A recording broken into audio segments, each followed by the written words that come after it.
Beetle. Suena a Superman, a deportivo, algo así, ¿verdad? Pero en verdad, el Super Beetle, el Volkswagen 1303, si lo preferís en este caso, representa el culmen del trabajo de Volkswagen con el escarabajo, justo antes de empezar su caída libre en producción.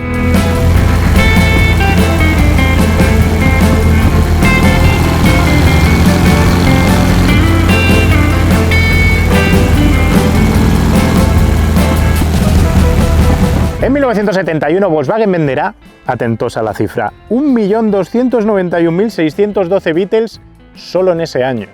No hay ningún otro coche del que se fabriquen tantos coches ni se vendan tantos coches, ni lo ha habido antes ni lo ha habido después. Es una auténtica barbaridad. Solo un año después, apenas unos meses después, Volkswagen alcanzará la cifra acumulada de 15.007.034 copias del modelo vendido. Y diréis, ¿y por qué eso de las 7.034 unidades? ¿Y por qué sabes que es esa cifra tan exacta? Porque es justo la cifra que había vendido Ford del modelo T. Y al suceder eso, en 1972, Volkswagen convirtió al escarabajo, al Beetle, en el coche más vendido de la historia de la humanidad. Pero Volkswagen sabe que la suerte del Beetle va a cambiar. Y aunque trata de retrasar la caída a lo máximo para poder tener listo un sucesor, el mercado empezará a penalizar a la marca de Wolfsburgo muy rápido, a pesar de lograr con el Super Beetle el mayor cambio de un modelo que llevaba ya 3 décadas en producción, prácticamente sin cambio alguno. Yo soy Guille García Alfonsín, esto es Power Up, con la energía de Total Energies. Y hoy vamos a hablar del Super Beetle, con este chulísimo Beetle del 73.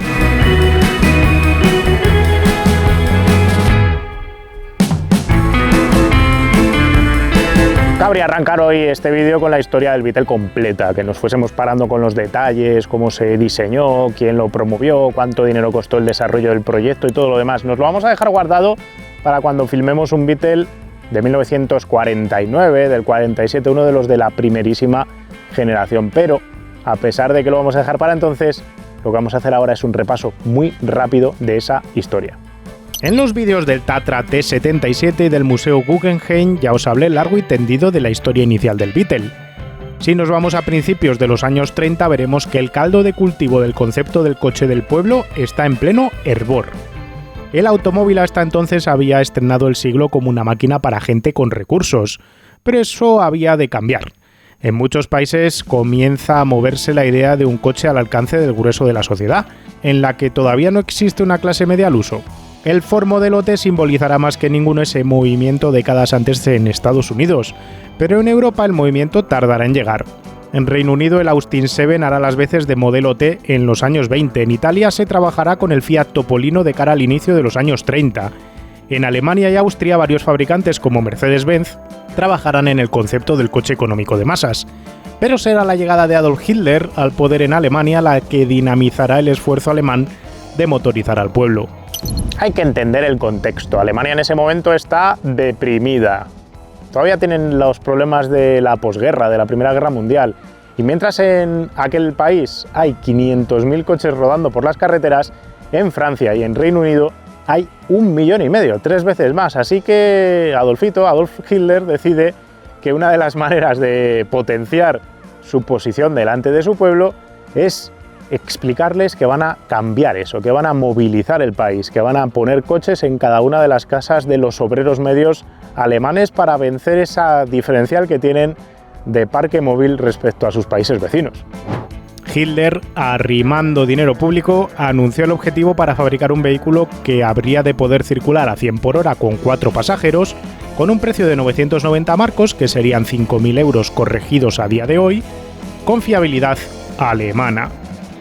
Al calor del dinero público y creando lo que sería la mayor fábrica de automóviles del mundo en su momento, situada en la práctica nada en medio de la casi nada absoluta, el diseño trazado por Ferdinand Porsche se convertiría en lo que acabaría siendo el Volkswagen Tipo 1, cuyo nombre original era KDF Wagen, o el coche de la fuerza a través de la alegría, cuyo denominativo cambiaría a sencillamente el coche del pueblo, o Volkswagen tras la Segunda Guerra Mundial. Y aunque la fábrica se levantó antes del inicio de la Segunda Guerra Mundial, la realidad es que apenas se fabricaron 600 y pico Beetles antes de que empezase la contienda.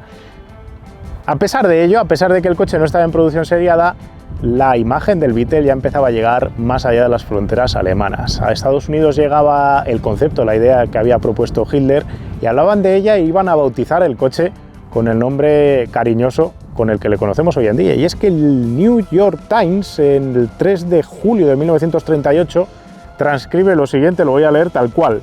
Pronto el Führer pavimentará su vasta red de autopistas llanas con miles y miles de pequeños y brillantes escarabajos.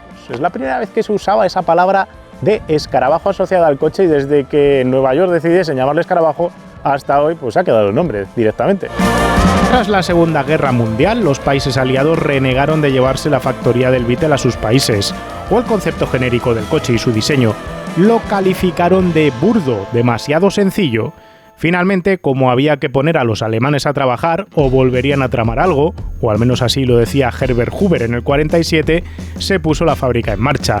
La gestión de la factoría, la gestión de Wolfsburgo, cayó en manos de Ivan Hirst, un británico que volvió a poner todo en marcha y que en cierto modo se convirtió en el culpable del posterior éxito del Beetle y de Volkswagen en general.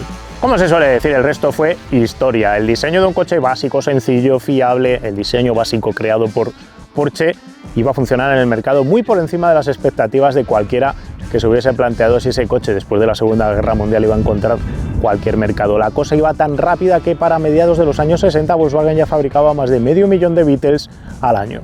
Una de las claves de Volkswagen con el Beetle era justo uno de sus mayores problemas. No querían cambiar nada, solo querían meter mejoras incrementales sobre un diseño de sobras conocido y fiabilizado. Una manera de actuar que permitía economizar costes de producción, fiabilizar el producto al extremo, pero que al mismo tiempo ataba a Volkswagen a seguir fabricando lo mismo por siempre jamás. Algo que tenía fecha de caducidad. De cómo Volkswagen se puso a trabajar rápidamente para buscarle un sustituto al Beetle, o no tan rápidamente porque lo intentó arrancar muchas veces, pero hasta principios de los años 70 no logró tener bien definido el proyecto, es algo que ya os contamos en la historia del Golf. Lo podéis ver en el vídeo de la primera parte de esa historia del Golf. Lo importante es que para principios de los 70 Volkswagen, que justo estaba logrando esas ventas de más de 1 millón de Beetles al año, esos récords mundiales de producción de los coches, ya veía que era flor de un día, que eso se iba a acabar, que para 1975 eso no iba a seguir en marcha. Así que de cara a 1972, de cara a 1973 empieza a modificar el coche como nunca antes lo había hecho y crea el protagonista que tenemos hoy con nosotros, crea el Super Beetle. Así, el mismo año que se lograba el récord absoluto de producción en un ejercicio del Beetle, Volkswagen se aprovechó del lanzamiento del 1302, la primera gran revisión del modelo. El 1302 alargaba su batalla respecto a un Beetle convencional, incorporaba suspensión delantera McPherson por primera vez y sustituía los ejes oscilantes traseros por una suspensión de brazos tirados en diagonal para lograr mejorar el comportamiento dinámico. Esta suspensión no era una novedad total, ya que se heredaba de los Beetle automáticos destinados a Estados Unidos. Bajo el capó delantero, donde estaba el maletero, que crecía en volumen y longitud, se cambiaba la posición de la rueda de repuesto, que dejaba de ir casi vertical para colocarse plana bajo la zona de almacenaje, y esta zona de almacenaje, gracias a esto, crecía enormemente. Bajo el capó trasero se actualizaba el motor y se introducían nuevas variantes.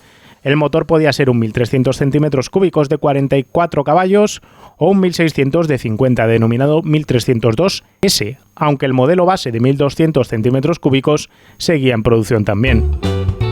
Pero esta unidad que estás viendo tiene más cambios, tiene un parabrisas curvo en lugar de uno plano, y es que este modelo es un 1303 de 1973. La razón de ser de este parabrisas tiene que ver con la legislación propuesta en Estados Unidos para marcar una distancia mínima entre la cabeza del conductor y el citado parabrisas para casos de accidente frontal. Acompañando esta novedad también llegaba el ventilador de circulación de aire en el habitáculo de 2 velocidades y un alternador trifásico. No menos importantes fue la llegada de la columna de dirección articulada, lo que incrementaba la seguridad pasiva, aunque la cremallera tardaría todavía en llegar unos años al modelo. Podemos decir que con tantas novedades que os hemos explicado por dentro, por fuera, este coche se convertía en el mejor Beetle que jamás había tenido Volkswagen. Una cosa que llama la atención porque tenéis que pensar que este coche, el Super Beetle, para 1973 será el último año completo en el que se fabrique en Alemania. Luego ya solo se va a fabricar en otras fábricas, al final la producción se va a ir directamente solo a México. De hecho, Volkswagen va a abandonar el coche para poner en marcha el proyecto del Golf, que se empieza a producir en 1974 y supone un cambio radical con este coche. Pero justo es ese momento cuando deciden dejar de hacer el Beetle, cuando el Beetle es el mejor Beetle que podía ser. Tanto la serie 1302 como la serie 1303 empiezan a integrar todas esas diferencias técnicas, mecánicas y de espacio interior y de maletero que realmente el coche había necesitado casi desde su lanzamiento, pero Volkswagen posterga esas modificaciones justo casi al último año comercial. Por dentro podemos decir que la evolución del coche fue limitada entre el diseño original comandado por Ferdinand Porsche y la llegada del Super Beetle. Se abandonó el diseño en el Super Beetle de la plancha de salpicadero metálica, metiendo una cubierta de plástico menos llamativa y menos vistosa. Había una guantera delante del pasajero con un sencillo velocímetro delante del conductor, había una radio simplona en medio y un fino volante con el escudo de Wolfsburgo en medio. Los asientos son sencillos y suficientemente espaciosos delante, aunque los traseros son escasos y se va bastante cerrado si es que llegas directamente a entrar porque no te caben los pies. El sonido del motor aquí atrás está muy presente. El maletero, os lo decía antes, se había hecho muy grande, ahora cubicaba 435 litros en estos Super Beetle, lo que es una barbaridad para la época del coche, pero también para hoy, porque un coche de 4 metros justos por fuera en longitud rara vez tiene 435 litros de maletero. Ergonomía, facilidad de conducción. A ver, este coche es fácil y sencillo de usar porque apenas tiene elementos que tocar. Es así de sencillo. Como no tienes un climatizador avanzado que andar a toquitear, pues no te puedes perder por él. No hay ordenador de a bordo, no hay cuentavueltas, no hay nada que tocar ahí.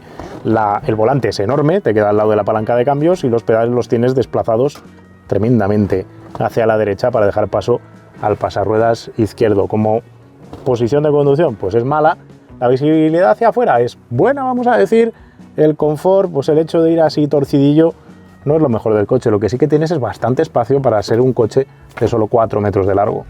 De los plagios, de cómo este coche está inspirado técnicamente, aerodinámicamente por otros muchos coches, os hablamos ya en el vídeo del Museo Guggenheim, también en el vídeo del Tatra T77, así que no nos vamos a parar demasiado en meternos aquí con zarandajas de dónde tomó ideas Ferdinand Porsche a la hora de crear este coche. Lo que vamos ahora es a centrarnos en general en los conceptos técnicos básicos de este aparato. Básicamente el Super Beetle conservaba la misma idea técnica creada por Porsche, un chasis conformado por un tubo hueco central que da rigidez a la flexión y a la torsión. En su parte delantera se extienden 2 traviesas, de la más cercana al habitáculo sale una suerte de perfil perimetral que recorre todo el lateral del coche hasta atrás, sirviendo de marco para localizar el suelo del vehículo. De la segunda se cuelga la estabilizadora delantera. En la L que une estas 2 traviesas longitudinalmente se encuentra la articulación del brazo transversal, que hace las veces de brazo guía para el sistema McPherson delantero. Es la propia estabilizadora la que hace de elemento diagonal para localizar la rueda delantera. Por encima está la columna McPherson, que se para en una copela creada en la propia carrocería, pero la carrocería no va unida del todo rígida al propio chasis, así que aquí hay un pequeño problema de flexiones. Por detrás hay una suerte de tubo transversal sobre el que se articulan los brazos oblicuos que localizan las ruedas traseras, a las que llegan los semiejes salidos de la transmisión, que se encuentra primero. Por detrás de la citada transmisión está el motor boxer de 4 cilindros refrigerado por aire. La transmisión es de 4 velocidades, va por delante del motor justo sobre el eje trasero y luego el motor es el 4 cilindros boxer que se diseñó en su día para propulsar los Beetles y luego fue cambiando poco a poco de cilindrada. En este caso, este coche, que nació siendo un 1200, tiene el motor cambiado por el 1300. El 1300 se usaba en los Beetle 1302 y en los Beetle 1303. Luego había una versión de 1,6 litros que se llamaba 1302S o 1303S. Menudo lío de números, de letras y de todo. ¿Cuánto tenía de cilindrada el 1300 centímetros cúbicos? Pues 1200 y pico centímetros cúbicos que salían de 77 milímetros de diámetro de pistón por 69 de carrera. Carrera corta para un pistonaco de 77, que es realmente grande para la época en la que se fabricaba. ¿Por qué tenían pistones tan grandes y carreras cortas? Para que cupiese entre las 2 ruedas traseras, para que el motor fuese estrecho, algo que ya vimos cuando hablábamos de los motores de los Subarus. Relación de compresión 7,3:1, bajísima. ¿Para qué? Para poder utilizar gasolina de 91 octanos o incluso de menos. El bloque, que originalmente se había pensado en hacer en magnesio para quitar kilos y sobre todo más sano por fuera de la batalla, para que se tuviese menos momento de inercia, pues aquí directamente ya es fundición gris por temas de costes y por temas de facilidad de fabricación. Las culatas son de aluminio y va refrigerado por aire forzado que va movido por todos estos tubos y esa especie de carcasa que hay por fuera, que hacen con una especie de ventilador pasar aire a presión alrededor de todas las aletas que tiene el motor para mantenerlo frío, como ocurriría también en un montón de modelos de Porsche en su momento. ¿Por qué refrigeración por aire? Os podréis preguntar. Cuando Adolf Hitler se reúne con Ferdinand Porsche, le dice que el motor se tiene que poder arrancar en cualquier circunstancia climática en Alemania. ¿Eso qué quiere decir? Pues que puedes tener 20 grados bajo cero una mañana y querer que arranque el Beetle. Bien sea porque el Beetle va a ser para la gente que lo va a utilizar para la calle, o bien porque quiera Adolf Hitler algún tipo de uso militar secreto en aquel momento que no les está contando a nadie, y dice, pues oye, que también se pueda encender con ese frío extremo, lo cual le viene bien porque el motor, al ser refrigerado por aire, no se le puede congelar el refrigerante, así que esa faceta de uso hace que sea fiable y encendible en cualquier circunstancia climática de frío. Pero eso que viene también en Alemania en invierno, en Sevilla, si dejas el coche aparcado, hay 40 grados, lo dejas encendido al ralentí, pues seguramente no vaya tan bien. El Super Beetle pesaba 945 kilos en condiciones de homologación actuales, con el 58% de los kilos sobre el eje trasero. Esto unido a 44 caballos a 4.100 revoluciones por minuto, aun con un motor capaz de estirarse a 5.500 y un par máximo de solo 86 Nm a 3.000, creaban un cóctel lento. La punta era de 128 por hora, el 0 a 100 transcurría en 24 segundos. Si encontrabas una recta suficiente, voy a decir. El 80-120 se tomaba otros tantos 24 segundos, y es que claro, el 80-120 es aproximarse a la velocidad terminal del coche. Una parada táctica aquí de pocos segundos para recordarte que Kimoa lanzó hace unas pocas semanas nuestra gorra PowerArt para 2024 y que quedan ya muy pocas unidades en la tienda. Si quieres una, tienes el enlace en la casilla de descripción o en este código QR que aparece ahora mismo en pantalla. Y si quieres lucir el amarillo de PowerArt en verano o en cualquier otro momento, ya te puedes dar prisa porque esta gorra no la vamos a reeditar en mucho tiempo. Seguimos. ¿Y cómo es conducir un Super Beetle?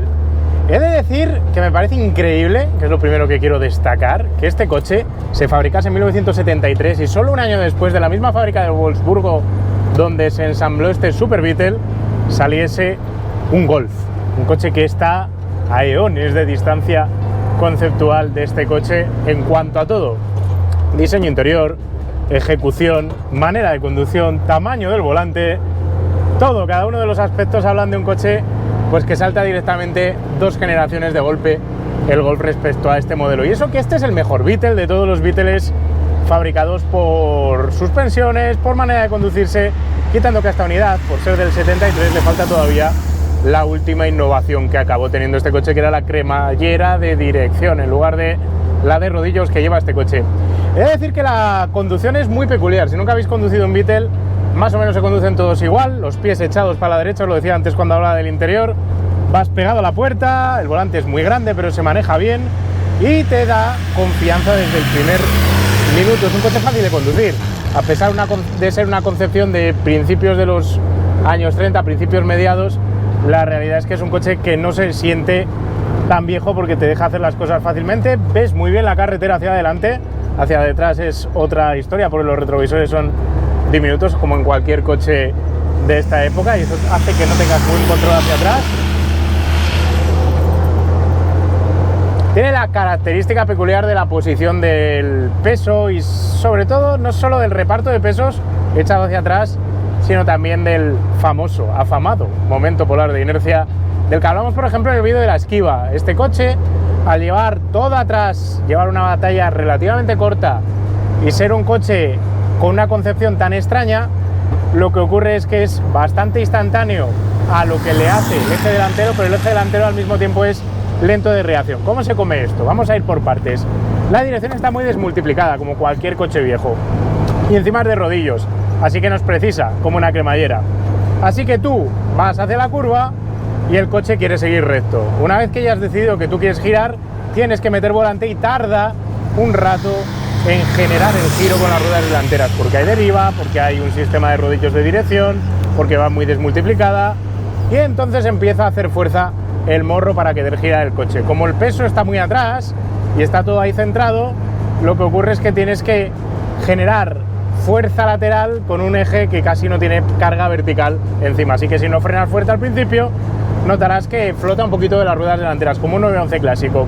Una vez inicia el giro, bascula muy del centro, no bascula de atrás, porque tiene esa condición de un índice dinámico peculiar.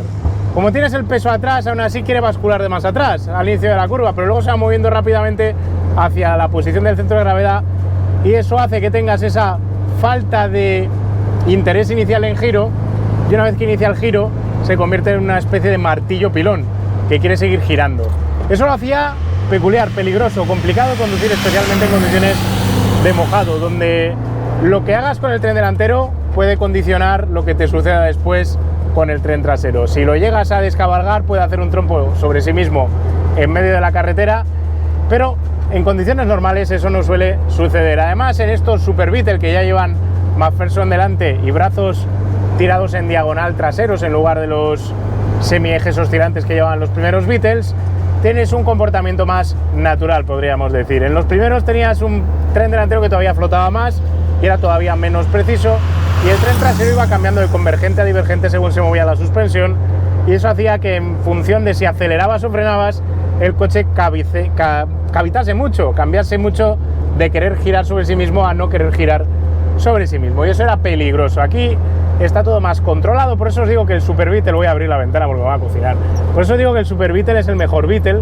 justo porque tiene esa sensación más natural de conducción de un tren delantero y un tren trasero que trabajan más en sincronía. Como os digo, lo primero que tienes que hacer es frenar fuerte para mandar kilos al eje delantero, para que el tren delantero pueda girar el coche. Con peso en las ruedas delanteras comandas el giro que empieza muy atrás y luego rápidamente, a medida que vas girando, va avanzando ese punto de pivote casi al centro del coche y consigue girar el coche, pero luego tienes que sacarlo también despacio. Así que es un coche que no quiere movimientos bruscos, movimientos rápidos de cambio de apoyo, nada de eso le va a gustar, es perezoso en ese sentido, pero luego encuentra motricidad allá donde la haya. Gracias a llevar el motor atrás, llevar tan cargadas las ruedas traseras, es un coche que difícilmente lo vas a poner en un renuncio, salvo que estés en condiciones muy malas. Por eso este coche, por ejemplo, en nieve, era un coche que tenía buena fama. Ruedas estrechas, mucho peso sobre las ruedas motrices, eso hacía que tuvieses la facilidad de encontrar motricidad. La dirección, a pesar de no tener ningún tipo de asistencia, gracias a ir tan desmultiplicada y no tener casi kilos adelante, no me parece especialmente pesada, incluso para maniobrar. El coche maniobra bien, porque tiene un radio de giro corto, gracias al hecho en sí de que las ruedas delanteras, al no tener palier, pues pueden girar más sobre su propio hueco. La palanca de cambios queda donde debe respecto al volante, así que puedes ir jugando con ella, una relación de cambio bastante cortita para sacarle provecho al 1300 centímetros cúbicos que tenemos aquí. 45 caballos que tenía, que saben a pocos, voy a decir. Es un coche que, si bien es cierto que tiene garbo de 50 para abajo, sale fuerte de esas paradas de semáforo, por ejemplo, en cuanto la carretera pica para arriba te hace trabajar el cambio y empiezas a notar cómo le cuesta andar. Es un coche que no podríamos calificar de rápido bajo ningún criterio. Y luego están los frenos de tambor hidráulicos aquí, 4 frenos de tambor, porque esto originalmente, os lo decía antes, nació como un 1200 esta unidad. El hecho de llevar frenos de tambor, el mayor problema que te da es que no tienes control de la cantidad de presión de frenada que estás metiendo rápida. Así que, como con la dirección puedes frenar muy fuerte, lo que va a ocurrir es que va a frenar bastante, pero luego tienes que aliviar la presión si no quieres bloquear las ruedas, porque vas a perder la dirección. Es el típico coche que le vendría bien a ABS, porque no lleva, como el disco y pastilla, una modulación más suave con ese pedal central. Me estoy intoxicando con el olor a gasolina, madre mía. ¿Es divertido de llevar? Sí, sin duda. Es un coche entretenido, con un sonido muy bonito del Boxer, que recuerda a tantos otros motores Boxer.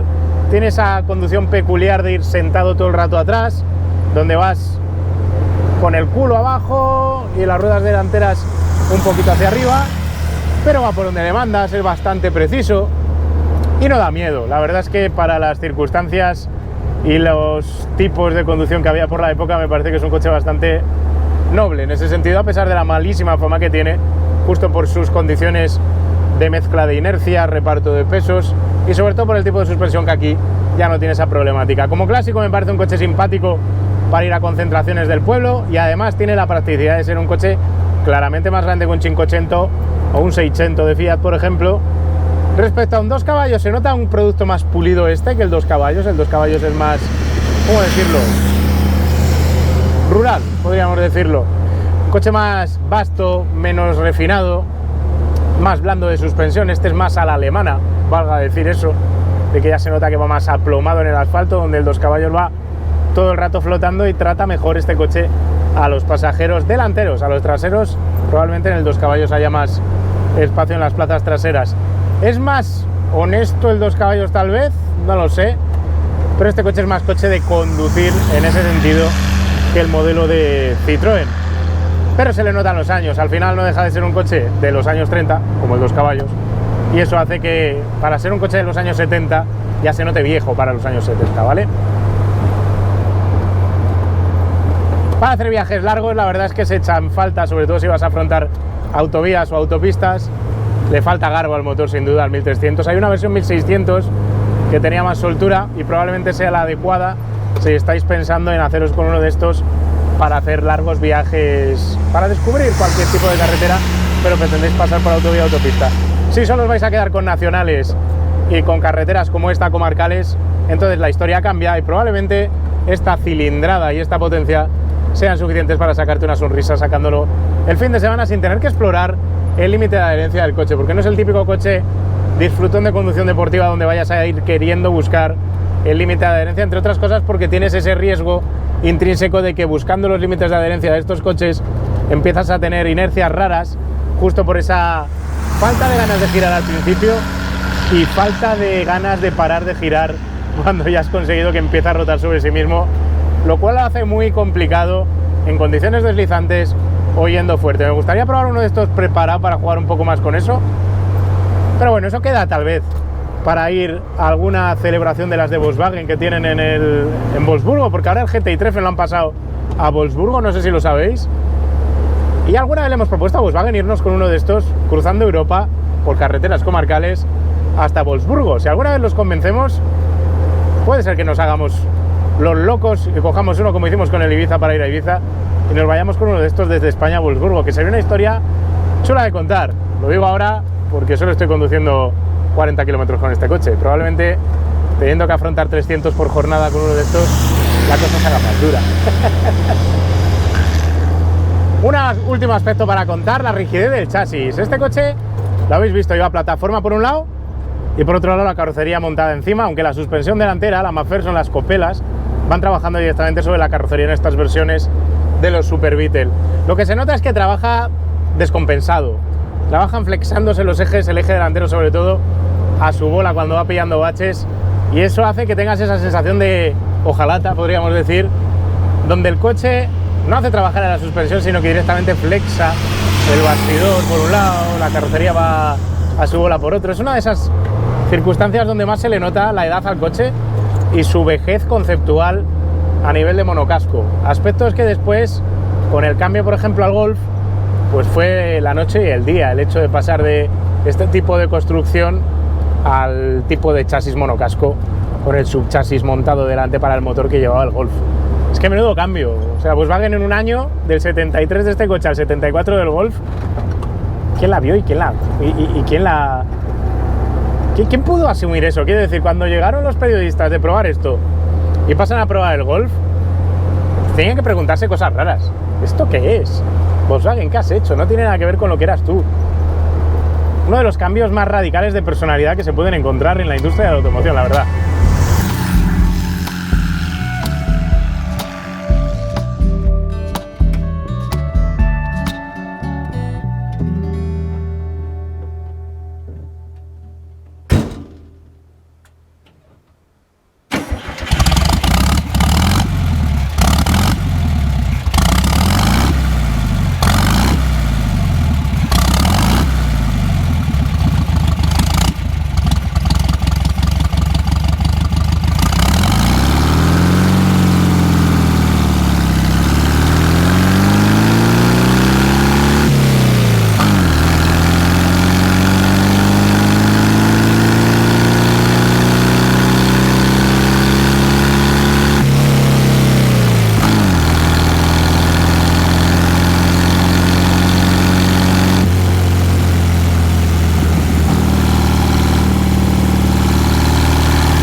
Este es el coche más importante de la historia de Alemania.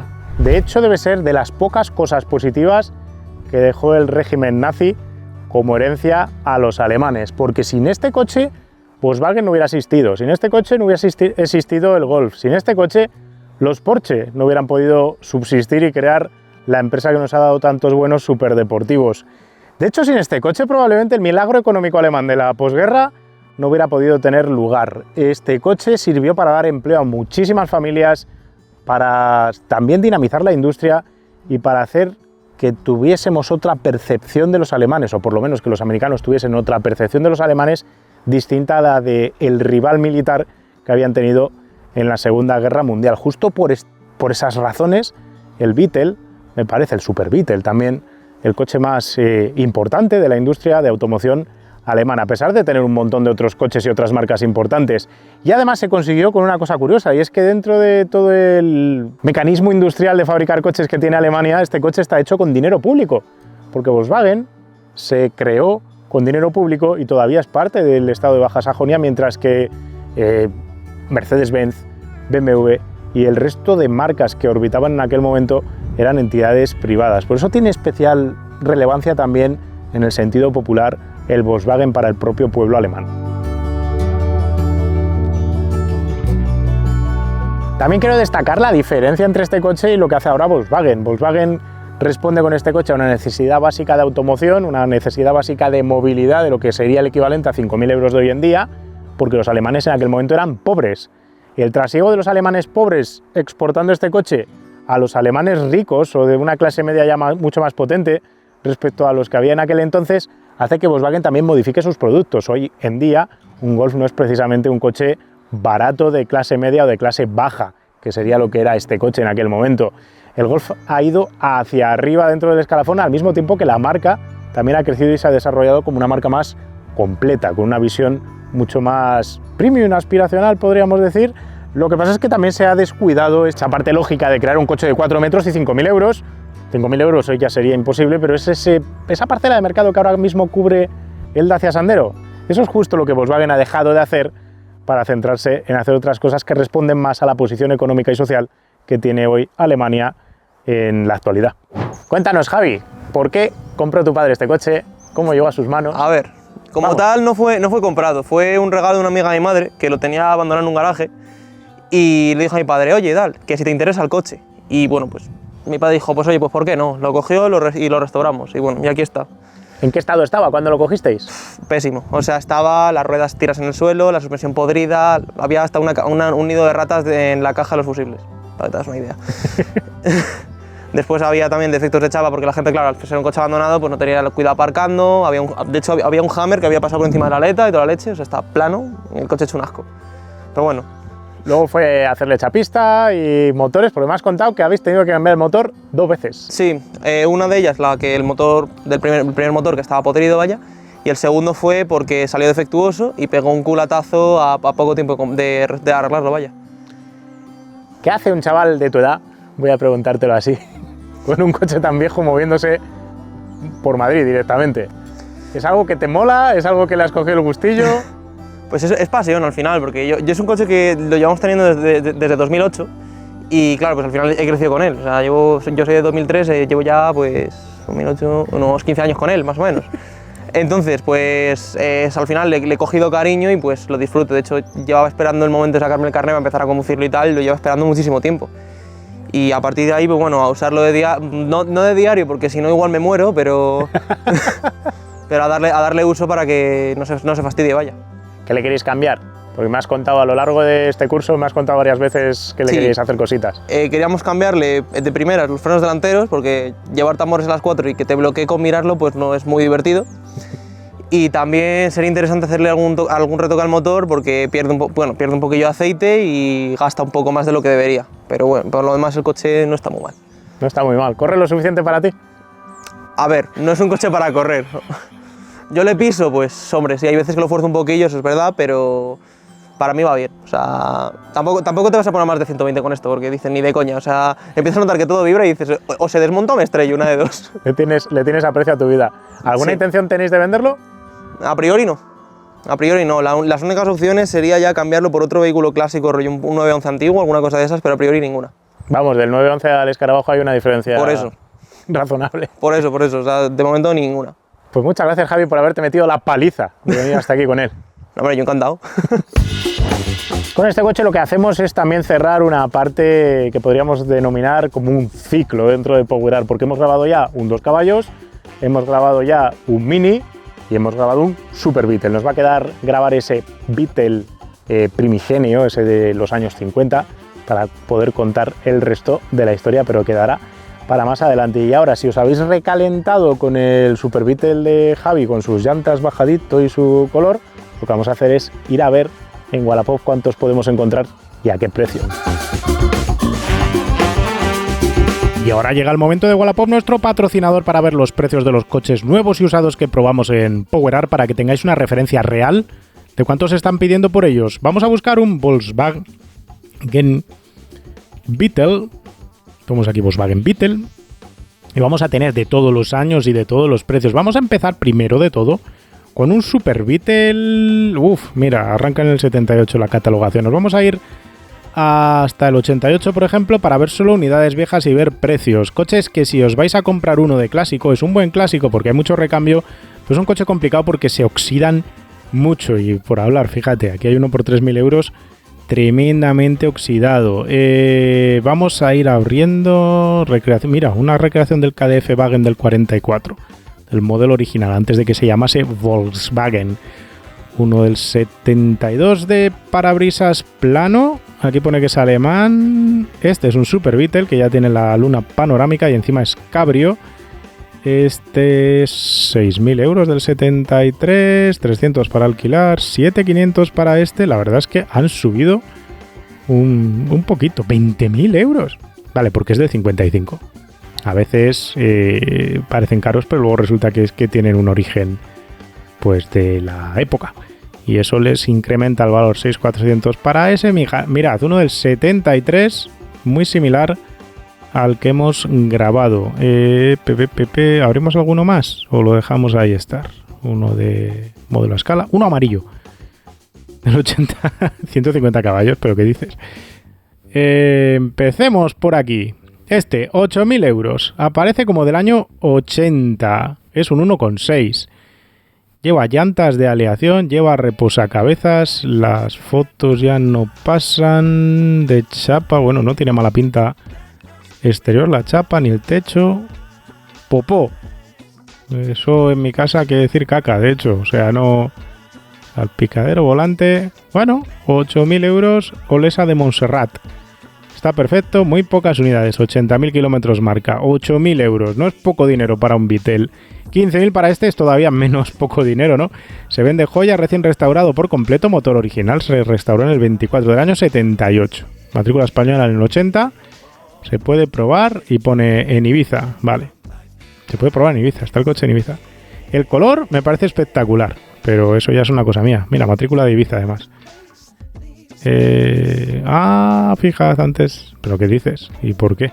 Pachasop, Santa Eulalia. Pues igual este coche era el que se empleaba dentro de la tienda y por eso ahora lo han restaurado y lo vuelven a vender ya con un color mucho más vivo. Algo pasa en el contraste del color de las fotos, porque en algunas aparece de un tono y en otras aparece de otro distinto y parece que han jugado con la saturación, pero a mí el coche me tiene buena pinta. 15.000 eurazos me parece mucho dinero. Pone 150 caballos, no los tiene, olvidaos de eso. Vaya usted a saber, Alexandru, qué versión de motor tiene. Parece que pone ahí, que pone Volkswagen, no pone la versión.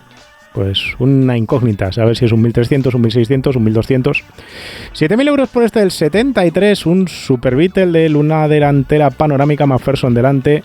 Vento estupendo, Volkswagen Escarabajo del 73, restaurado completamente desde el chasis, se desmontó a Renault y montó completamente nuevo.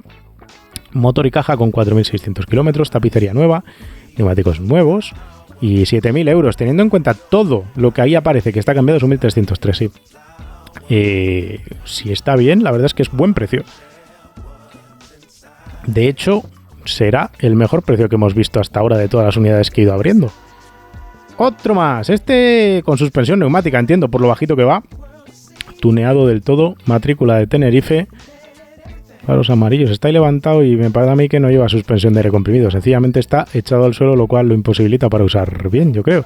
9.500 euros, vendo este maravilloso escarabajo fabricado en el 67, es viejo, así que se justifica en parte el precio por eso. Está restaurado al 100%, chapa mecánica, frenada, neumáticos nuevos, motor 1600, frenada, hay instalación eléctrica pasada 12 voltios, frenos de disco, alternador, no es de dinamo. Pues la verdad es que lleva muchas cosas cambiadas. El coche se encuentra en Tenerife, en las Canarias. Habría que gestionar primero de todo la tramitación del coche para traérselo de allá. Pero hay cosas muy raras que veo yo por aquí. Padre, la llanta está rosa, ahí no está. Tengo dudas respecto a la ITV, básicamente, porque los cambios que lleva incorporados el coche puede que no lo hagan compatible con la ITV, no lo sé. Es una de las de la carrocería vieja con un 1.6 metido, que es probablemente la fórmula más exitosa para todos estos Beetles clásicos. Pero habría que mirar bien el tema de los papeles, la homologación, la matriculación, traérselo, pagar la ITV. 20.600 euros para este del 55. Este es uno de los que os decía al principio del vídeo que me gustaría grabar porque básicamente apenas he encontrado y nos daría lugar a poder grabar la historia de verdad del escarabajo desde su origen hasta la primera fabricación. Tiene la cestita ahí entre los dos asientos delanteros, volante de pasta blanco, el interior de chapa metálica. La verdad es que tiene pintaza esta unidad y no os voy a decir que ni es caro ni es barato porque uno del 55 pues probablemente cotiza ahí 57.800 kilómetros solo, marca, reales, demostrables, el motor con el que salió de fábrica, aro de volante Petri valorado en 2.500 euros. Ya empezamos con los valores de las cosas. Está en Alcalá de Henares. Más fácil para grabar que esto, no puedo tener nada. Es que de hecho estaba mirando las fotos y digo, pues si esto sé dónde es.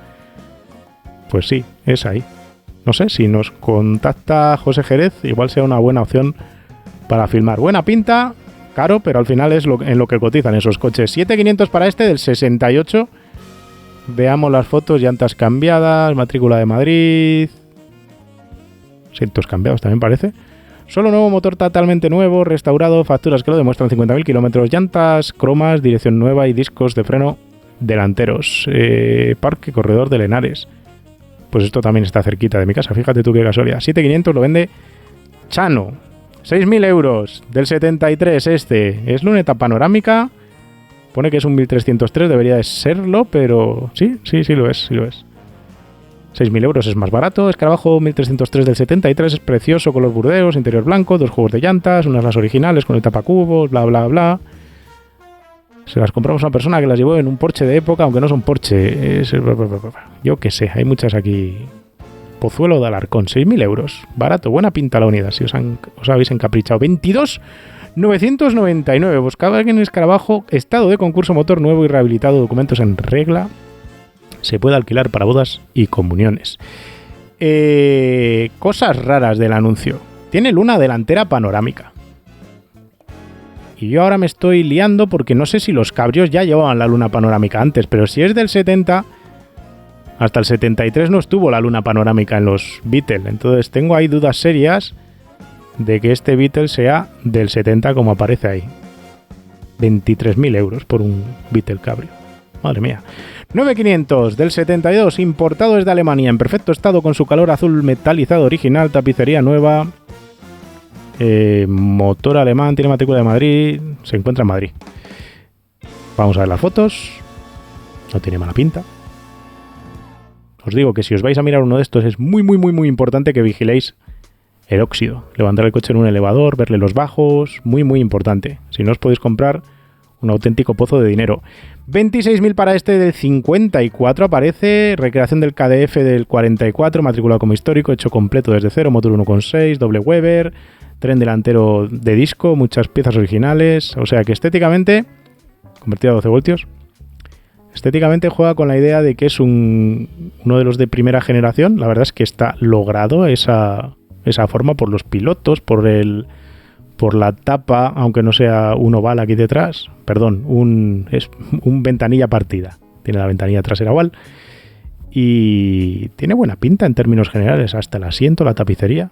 La verdad es que es una réplica curiosa del coche del 44, aunque tenga 10 años más. Curioso lo del motor 1.6 y el doble Weber porque tiene un motor mucho más gordo de lo que tenía en la época y encima lleva discos delante. O sea, es una mezcla curiosa. 26.000 euros, habría que probarlo. Esta foto yo creo que es en el aeropuerto de Barajas, en el parking de la T4. Beatle del 80, 3.000 euros, el más barato. Estos que os decía de que Sosia, esto no vale 3.000 euros. Lo siento por el vendedor. Esto tiene un trabajo de chapa que no está escrito. O sea, esto, madre del amor hermoso, 3.000 euros ni de coña, Cristina. Para reformar, precio a convenir, vale, porque ya he puesto aquí que es precio a convenir. Beatle en Madrid, esto es un proyecto. Yo que sé, compras los papeles y que el coche esté más o menos entero. 1.000 euros por él, algo así. Son 1.300, no es un 1.302 ni un 1.303, luna delantera plana. Todavía no es McPherson delante, ¿no? Mucho trabajo por delante. Ya habéis visto que Beatles clásicos hay a tutiplén. ¿Nos iba a meter aquí también Beatles de los modernos? Mirad, este me suena, es parecido al Rat Roth que trajimos hace ya unos años de nuestro amigo Villalba. Sea como sea, si queréis uno, ya veis que hay para elegir. Y los nuevos que os iba a traer, mejor los dejamos para cuando grabemos un usado sí, pero interesante del New Beetle. En fin, esto es todo lo que os teníamos que contar de este Super Beatle modificado que ya vive con su tercer motor, cosas de la vida. Yo no tengo nada más que contaros. Si tenéis un Beatle de los de primera generación y nos lo queréis prestar, tenéis debajo el formulario para rellenar de la gente que nos quiere dejar su coche para que lo filmemos en PowerArt. Y si os han quedado dudas, preguntas o cuestiones o nos queréis contar alguna historia con un Super Beatle, estaremos encantados de leerla en los comentarios. Nos vemos pronto con otro vídeo de otro coche. Un saludo.